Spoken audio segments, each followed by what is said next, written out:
the hang compression, press handstand, and pancake workout for June. We're working on eccentric control. So you want to raise up as high as you can and then lower down nice and slow. So it doesn't matter how high you get.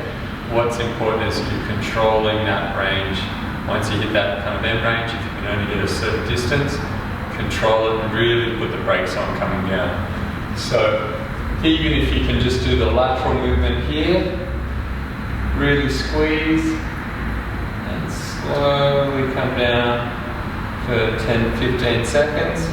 Otherwise you can get higher, go from here. Really try to squeeze those quads, lock those knees, and slowly come down. So it's quite heavy, good quad work, good glute work. Then for the handstand, just got to work it against a wall, or here I'm on the pole, and I'm trying to peel my spine off as I come down.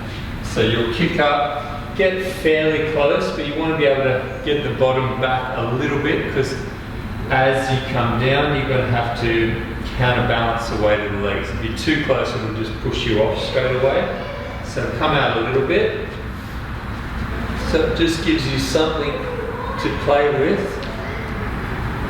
So here my butt's back a little bit, and then when I hit that straddle, I'll be in a balance, and then I'm going to peel my spine down, trying to really feel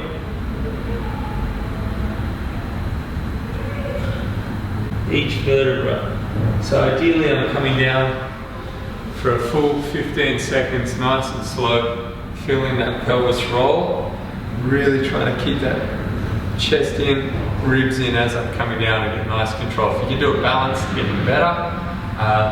But yeah, it's nice on the wall, just kick up, slowly come down. Then for pancake, if you need to, you can do it in between two boxes, you can do it loaded. If you can just, if you're only working here, either a 45 or a 90 style, 90 degrees, and rolling down and slowly coming down, taking the hips with you.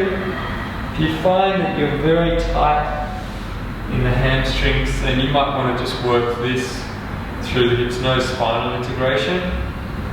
So it opens up the hamstrings more, and you can add some load to that. So if you're there or wherever, that way you might find that more beneficial, because then when you mix the spine with that, you get a lot further.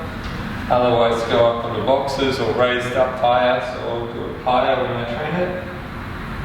But here, add as much load as you need to get down. But just coming down slowly for one rep. And as always, when you're doing the compression work, just stretching out those lower abs and the front of the hips, tractioning it out to counterbalance. So if you get 4 nice rounds of that, it's good conditioning. Getting that ticked off once a week. Film it, get it into me. Just want to work on those finer details with it. And it's never about perfection, it's always just about trying to make some progress. So take your time with it, work on what you need to work on. Filming it really helps a lot, so get into it. See you soon.